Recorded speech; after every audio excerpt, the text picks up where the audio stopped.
going on, guys? My name is Professor Nigel, and today we're going to be going over my top 3 Dirty Bomb classes. Now, obviously you can use this in Fireteam Dirty Bomb or Fireteam Hardpoint, which just recently came out.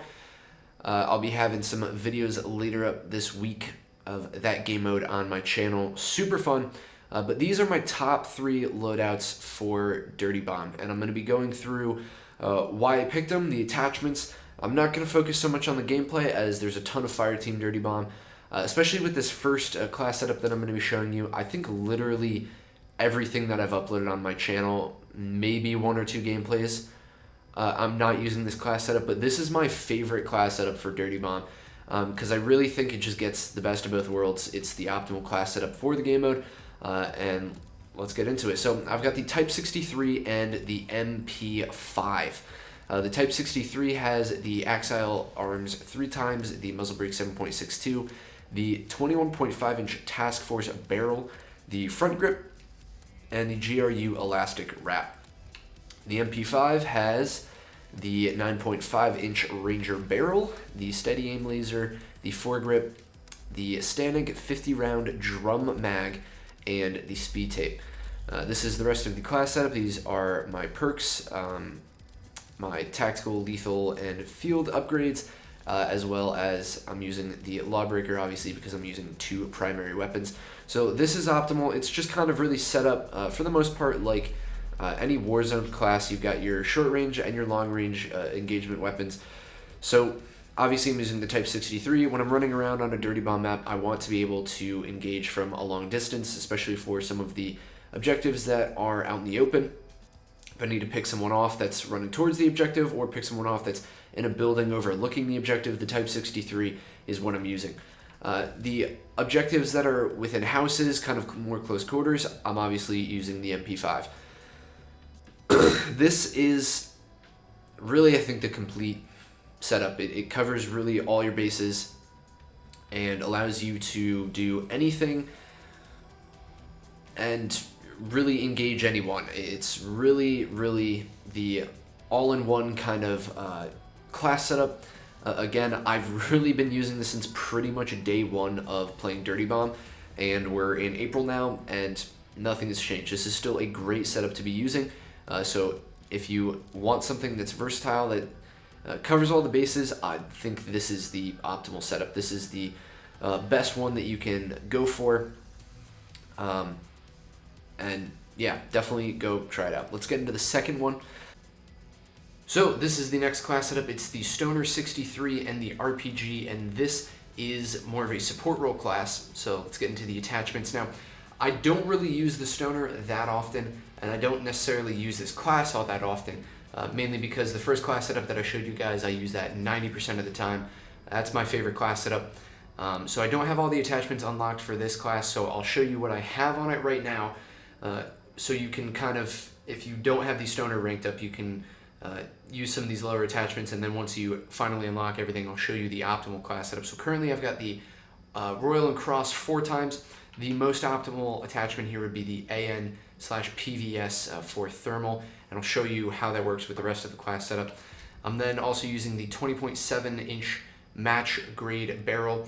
You could also use the 21.8 inch Task Force barrel. That is also very good. And then if you want a little bit more of a mobility aspect, you could do the cut down, although I personally like having this class set up, 1 as a support role, and 2 kind of built for more longer range engagements. And again, I'll kind of explain that a little just in a bit.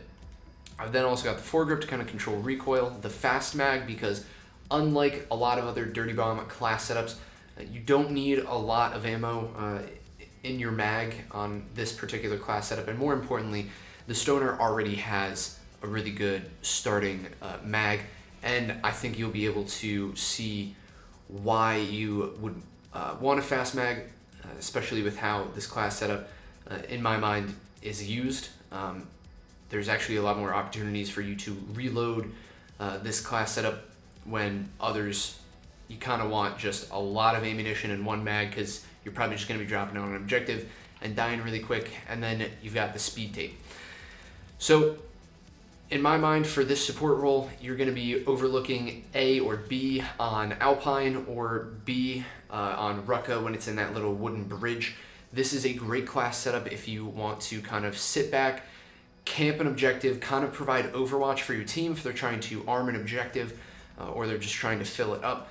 This is the class setup that you want. It's also just a very good class setup to be running around with for longer range engagements and also engaging a lot of people.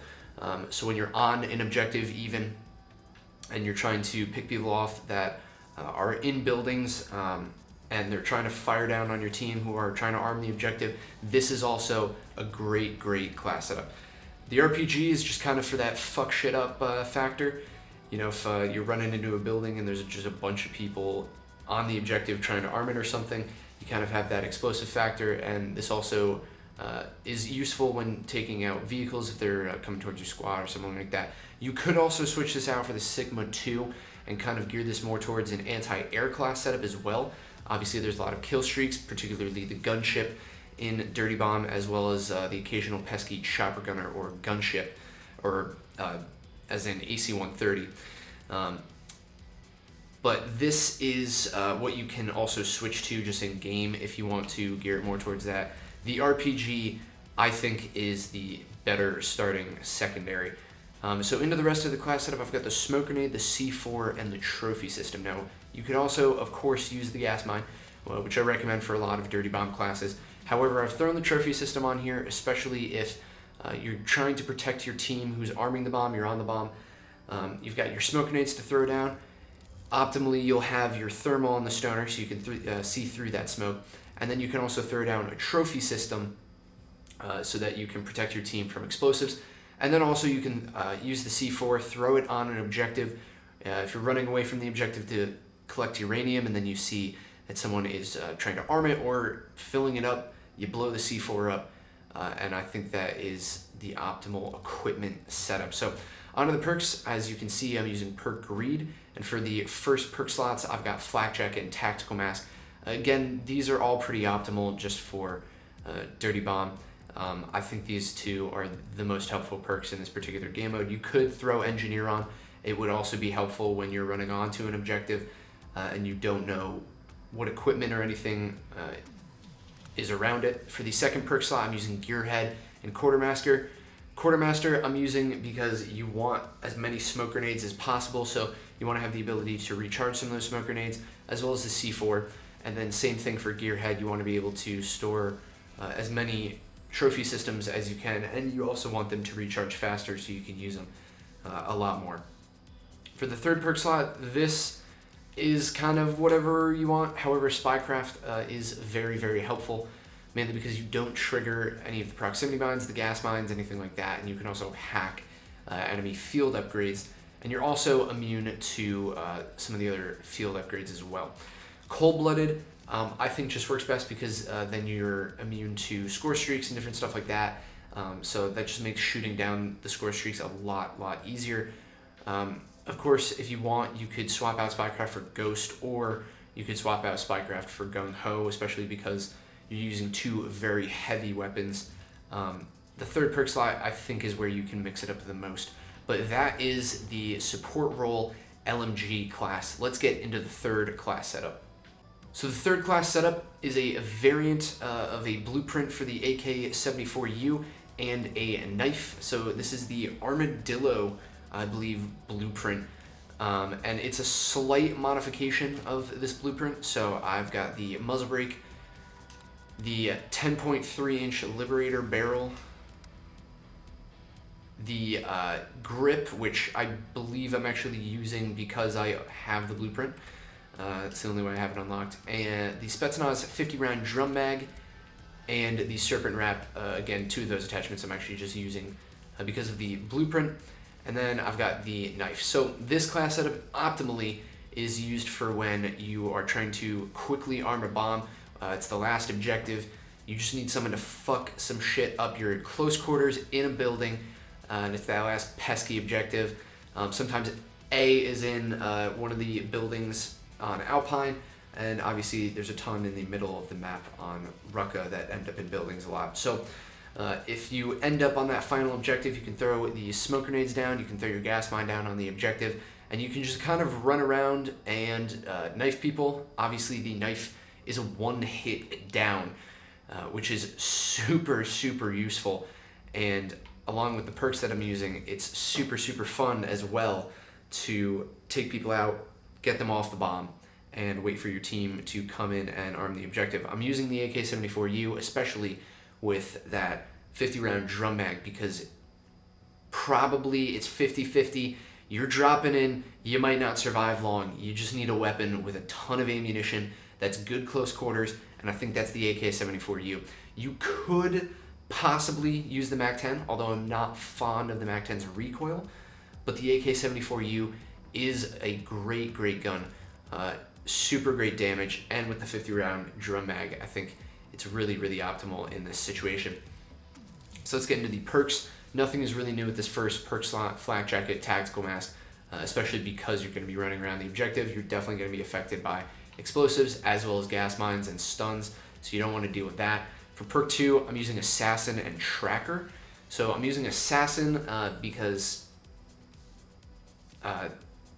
it just kind of makes people easier to see on the radar. And then for Tracker, the reason I'm using Tracker is because it's super useful when you're running around a bomb. There's a ton of people around there to be able to follow people's footsteps, see if they've run onto the bomb, run into a neighboring room to camp or something like that. That is probably the most important perk. You can switch up the rest of them, although I probably wouldn't advise switching up that first perk slot, but Tracker is very, very, very key in this class setup. And then for the third, we've got Ghost and Ninja. Ghost just to stay off the radar, and Ninja so people won't hear your footsteps or they're more quiet when you're running around the objective. That's super helpful. You could also, once again, throw on Gung Ho, especially because you're going to be running around a lot. Gung Ho could be very, very helpful, especially if you're in a building, you need to hop out, take a few loops or something like that.